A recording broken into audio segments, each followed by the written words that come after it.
खजुराहो से लेकर और भी कई सौगातें जो दी है वो सारी हमारे सामने भी आएंगी। उद्योग जगत में जेके सीमेंट से लेकर इस क्षेत्र में भी कई प्रकार के माननीय मुख्यमंत्री जी ने जो प्रयास किए हैं उसके लिए मैं उनका अभिनंदन करता हूं। जीआई टैग चाहे पन्ना डायमंड को लेकर के हो या खजुराहो का जो स्टोन है, खजुराहो स्टोन क्राफ्ट को जो जीआई टैग मिला है उसके लिए जो बेहतर प्रयास माननीय मुख्यमंत्री जी ने किए हैं। छतरपुर के अंदर हमारा जो फर्नीचर है उसको जीआई टैग मिला है। तो इन सारे मुद्दों पर इस कैबिनेट में भी कई महत्वपूर्ण निर्णय माननीय मुख्यमंत्री जी ने हमारी कैबिनेट के साथ उनके नेतृत्व में हुआ। और आज एक बात के लिए मैं विशेष आभार माननीय मुख्यमंत्री जी का इस प्रेस कॉन्फ्रेंस में करता हूं कि बुंदेलखंड केसरी जिन्होंने मुगलों के छक्के छुड़ाने का काम इस देश के अंदर किया, ऐसे महाराजा छत्रसाल की मूर्ति का अनावरण और 150 वर्ष सरदार पटेल लौह पुरुष भारत के उनके 150 जन्म जयंती के वर्ष जो हो रहे हैं उसकी शुरुआत देश के अंदर हुई है। आज उनकी मूर्ति का लोकार्पण भी माननीय मुख्यमंत्री जी ने आज यहाँ पर किया है। इसलिए मैं उनका हृदय से स्वागत, वंदन और अभिनंदन करता हूँ। पूरे बुंदेलखंड की जनता के द्वारा उनका बहुत आभार, बहुत बहुत धन्यवाद। माननीय मुख्यमंत्री जी, हमारे मंत्री दिलीप अहिरवार जी, हमारे माननीय चीफ सेक्रेटरी आदरणीय अनुराग जी, सभी इस कैबिनेट के अंदर जो चीज़ें हैं उनके बारे में माननीय मुख्यमंत्री जी, एक बार मेरा अनुरोध है कि पहले दिलीप जी सारी बात रखेंगे, माननीय मुख्यमंत्री जी बाद में फिर हम सब लोगों को संबोधित करेंगे।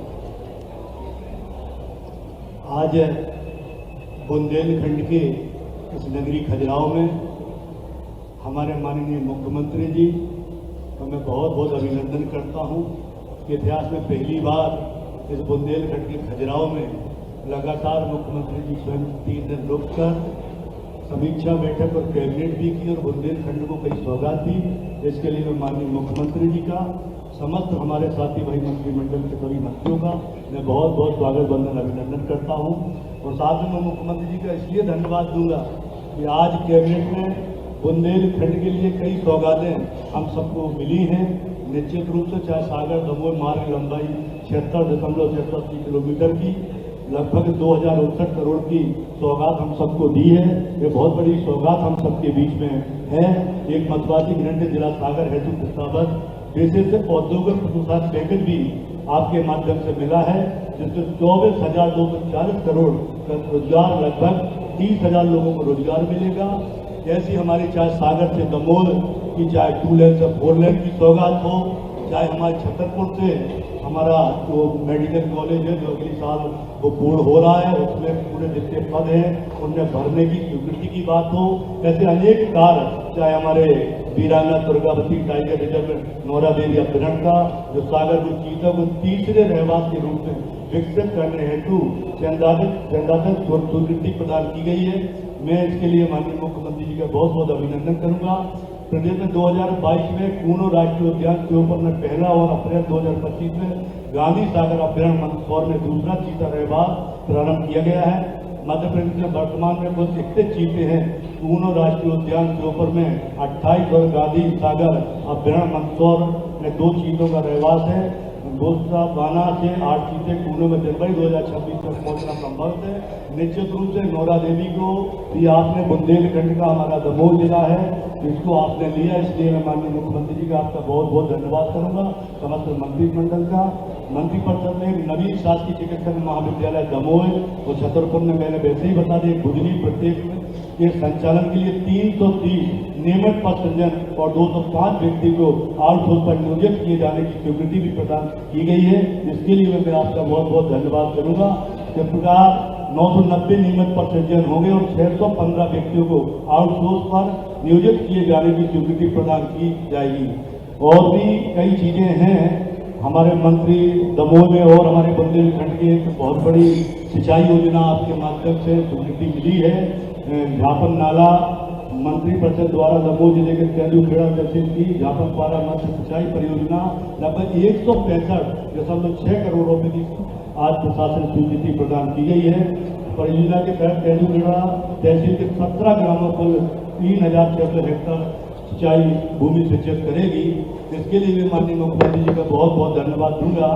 प्रदेश में अग्निशमन सेवाओं के विस्तार और आधुनिकीकरण के लिए 397.54 करोड़ रुपए की कार्य योजना की स्वीकृति आपके माध्यम से मिली है। पूरे मंत्रिमंडल बैठक के द्वारा मंत्रिपरिषद द्वारा 15वें वित्त आयोग की अनुशंसा अनुसार प्रदेश में अग्निशमन सेवाओं में विस्तार व आधुनिकीकरण के लिए 397.54 करोड़ रुपए की कार्य योजना की स्वीकृति प्रदान की गई है। मैं निश्चित रूप से आपका बहुत बहुत अभिनंदन करता हूँ। कार्य योजना की वित्तीय लगभग 75% और 297.15 करोड़ रुपये के अनुदान और 25% 100.385 करोड़ रुपये का राज्यांश होगा। निश्चित रूप से एक और मंत्रिपरिषद द्वारा पिछड़ा वर्ग एवं अल्पसंख्यक कल्याण विभाग द्वारा विभागीय योजना के अंतर्गत पिछड़ा वर्ग के 600 युवाओं को 2 वर्ष में रोजगार हेतु सोशल इम्पैक्ट बॉन्ड SIB वित्तीय उपकरण का प्रयोग कर जापान एवं जर्मनी भेजे जाने के लिए शाश्वत परियोजना प्रस्ताव की स्वीकृति प्रदान की गई है। ये भी बहुत हमारे पिछड़ा समाज के छात्रों के लिए बहुत अच्छा कदम है। माननीय मुख्यमंत्री जी का मैं बहुत बहुत अभिनंदन करूंगा।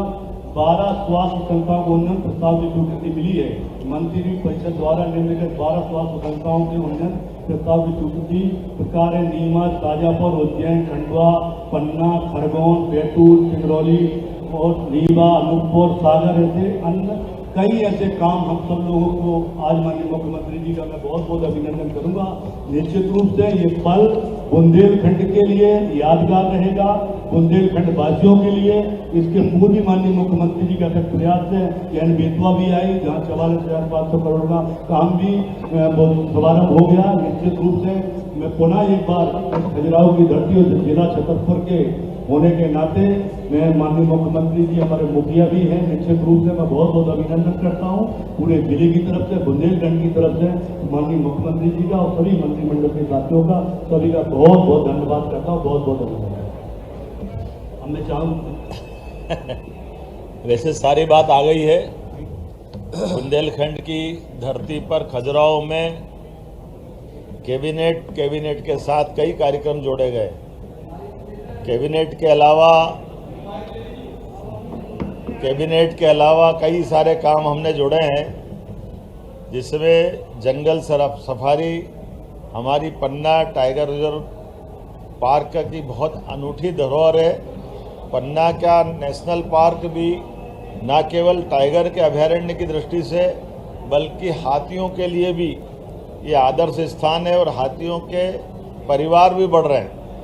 यहाँ कल पन्ना नेशनल पार्क में 10 नई कैंटर बस जो आरामदायक 19 पर्यटकों को लेकर के अंदर जा सकती है, जिससे पर्यटन बढ़ेगा, पर्यटन से जुड़े हुए लोगों को रोजगार मिलेगा, कई सौगातें मिलेगी। ये अन्य सफारी वाहन की तुलना में लंबी और ऊंची है, बेहतर दृश्य दिखाई देगा और आरामदायक भी रहने वाली है। अधिक सीट उपलब्ध होने से एक साथ बड़े ग्रुप में उसमें जा सकते हैं। एक और बड़ी सौगात, जिस कन्वेंशन सेंटर में हमने ये पूरी बैठक का आयोजन किया है, G20 के बाद इस कन्वेंशन का प्रदेश में देश के लिए अंतर्राष्ट्रीय स्तर पर बेहतर उपयोग हो सके, इसलिए कैबिनेट भी की और समीक्षा बैठक करते हुए पूरे प्रदेश का और देश का ध्यान आकर्षित किया है। इससे जोड़कर एक 5 स्टार होटल बना करके भविष्य में ये इसी प्रकार के आयोजनों के लिए और अच्छे से उपयोग में आए, तो PPP मॉडल पर इसके लिए भी हमने प्लान बनाया। इसी की तर्ज पर ये कन्वेंशन सेंटर इस प्रकार से राज्य में और भी बड़े स्थान पर इनकी सौगात देने की दृष्टि से विचार किया गया है। जैसा कि माननीय मंत्री और माननीय विष्णु शर्मा जी ने कहा है कि हमारे बुंदेलखंड के अंदर रोजगार को लेकर के जब हमने सागर इन्वेस्टमेंट समिट की थी, उसके बाद से खाद के कारखाने सहित कारखाने कई लगे हैं, लेकिन और एक नया पार्क डेवलप करते हुए जिस प्रकार से बड़ी सौगात बुंदेलखंड को मिली सागर में, ये वाकई अद्भुत है। और न केवल एक सागर की इंडस्ट्रियल पार्क की, बल्कि सभी प्रकार के टूरिज्म की गतिविधि बढ़ाने के लिए भी शासन की सारी योजनाओं का आधार पर भी हम हर इन्वेस्टर समिट में इसको प्रमोट कर रहे हैं। जब इनकी बात करते हैं तो इसी के साथ साथ आर्याव्रत का ये जो कल नया हमने सेंटर बनाया, जिसके माध्यम से ट्राइबल की हमारी सभी विधाओं के सभी प्रकार के कार्यक्रम करने के लिए ये इंटरनेशनल केंद्र बने, इस दिशा में हम काम कर रहे हैं। मेडिकल कॉलेज के लिए जो बताया है कि दमोह के लिए, छतरपुर के लिए इनके पद मंजूर कर दिए क्योंकि बिल्डिंग इनकी बन गई है, और इसी के साथ साथ हमारे पन्ना और कटनी के मेडिकल कॉलेज भी अगले साल प्रारंभ होंगे।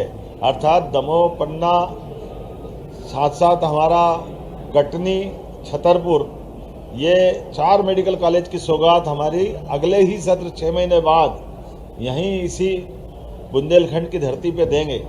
ये बुंदेलखंड कई कारण से जीआई टैग मिला है, जिसके आधार पर स्टोन की इंडस्ट्री की बड़ी संभावना, जो पत्थर की अलग अलग तराशी हुई प्रतिमाओं से लेकर के फर्नीचर क्लस्टर तक हर क्षेत्र में हम प्रमोट कर रहे हैं। लेकिन केन बेतवा नदी जोड़ो अभियान के माध्यम से एक और बड़ी परियोजना यहाँ मंजूर की है, जिसके आधार पर यहाँ के किसानों को खेती की पानी मिलेगा, पीने की पानी की सप्लाई रहेगी और इंडस्ट्रियों को भी पानी मिलेगा। बताने के लिए तो बहुत कुछ है। एक राष्ट्रीय परियोजना के समानांतर 2 NH को जोड़ने वाला एक 4 लेन का नया प्रोजेक्ट भी हमने आज मंजूर किया है। लगातार इतनी सौगातों के बलबूते पर सच में आज हमारी ये कैबिनेट अमर हो गई है। मैं उम्मीद करूँगा विकास के इस कारवां में लगातार हमारी सरकार के माध्यम से, यशस्वी प्रधानमंत्री के माध्यम से ये जो सौगातें मिल रही है, लेकिन उससे एक बड़ी और उपलब्धि भी यही बैठक चलते चलते भी हासिल हुई है। जब हम यहाँ समीक्षा बैठक कर रहे थे तो मैं गर्व से कह सकता हूँ कि मध्य प्रदेश नक्सलवादी आंदोलन के पंजे से बाहर आया है। ये एक ऐतिहासिक उपलब्धि है, राष्ट्रीय उपलब्धि है। यशस्वी प्रधानमंत्री श्रीमान नरेंद्र मोदी जी, यशस्वी गृह मंत्री श्रीमान अमित शाह जी के नेतृत्व में उनके कुशल मार्गदर्शन और सहयोग के बलबूते पर मध्य प्रदेश लाल सलाम को आखिरी सलाम कर चुका है। ये हमारी कानून के आधार पर व्यवस्था चलाने का बड़ा उल्लेखनीय उदाहरण है। और ये उल्लेखनीय भी उल्लेख करना पड़ेगा कि कांग्रेस के शासनकाल में इन्हीं नक्सलाइटों ने कांग्रेस के सरकार के माननीय मंत्री श्रीमान कावरे जी को घर से निकाल करके उनके गांव में चौड़े चौगान उनकी हत्या की थी। ये कांग्रेस का शासनकाल है और हमारे शासनकाल में हमने नक्सल मुक्त मध्य प्रदेश बनाने का संकल्प लिया और उसको करके दिखाया। बहुत सारी सौगात बताने के लिए है, लेकिन आज तो मैं समारोह करना चाहूँगा। यहाँ के बाद लाडली बहना की योजनाओं का एक बड़ा कार्यक्रम हमारा हर बार की तरह इस साल इस महीने का भी होने वाला है और उसके माध्यम से भी बहुत सारी सौगातें जिनका भूमि पूजन लोकार्पण हम करने वाले हैं। इसमें सांदीपनी विद्यालय से लगा करके और भी बहुत सारी सौगात है। अर्थात बुंदेलखंड की धरती पर ये वीरों की और महावीरों की धरती है। यहाँ पर विकास भी है और विकास के साथ भविष्य की संभावना भी है। माइनिंग का सेक्टर भी है, इंडस्ट्रियल टूरिज्म के साथ इंडस्ट्रियल पार्क भी बनाते हुए सभी प्रकार से रोजगार दिलाने के लिए कांग्रेस के शासनकाल में जो बड़े पैमाने पर पलायन होता था, उस पलायन को खत्म करके यहीं पर रोजगार के अवसर उत्पन्न करते हुए देश भर के बाकी लोगों को भी रोजगार देने की धरती हमारा मध्य प्रदेश बन रहा है, बुंदेलखंड बन रहा है। मेरी अपनी ओर से बधाई।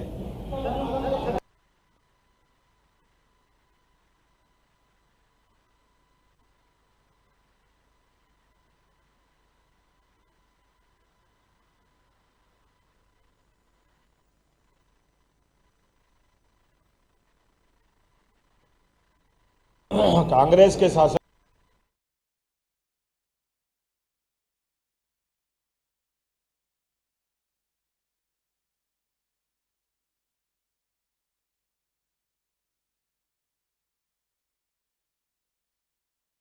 तो खजुराहो में 2 दिवसीय कैबिनेट की ये बैठक चली थी। कैबिनेट पूरी खजुराहो में 2 दिन से थी और चूंकि आज कैबिनेट की बैठक भी खजुराहो में ही हुई और उसके बाद मुख्यमंत्री ने प्रेस ब्रीफिंग भी की। उन्होंने जानकारी भी थी कैबिनेट में किन किन मुद्दों पर चर्चा की गई, किन प्रस्तावों पर मुहर लगी है और खजुराहो की जो धरती है वो आने वाले आगामी वर्षों में क्या उस पर विजन रहेगा सरकार का, किस तरह से उसे विकसित करना है, इन तमाम विषयों पर सीएम ने जानकारी दी थी। तो आपको बता दें कि 8 और 9 2 दिन खजुराहो में मध्य प्रदेश की सरकार थी, कैबिनेट की बैठक थी। तमाम मंत्रिमंडल खजुराहो में ही 2 दिन रुका था, प्रवास किया था और कई कार्यक्रमों में शिरकत भी की थी, जहां लाडली बहना सम्मेलन में शामिल हुए। इसके साथ ही आज कैबिनेट की बैठक थी जो कि बेहद खास थी और इस दौरान खजुराहो को लेकर क्या विजन रहा, क्या रोड मैप आगामी समय में होगा, आने वाले जो 3 साल अब बचे हैं इस दौरान बुंदेलखंड के विकास में क्या योगदान रहने वाला है, तमाम विषयों पर जानकारी दी गई।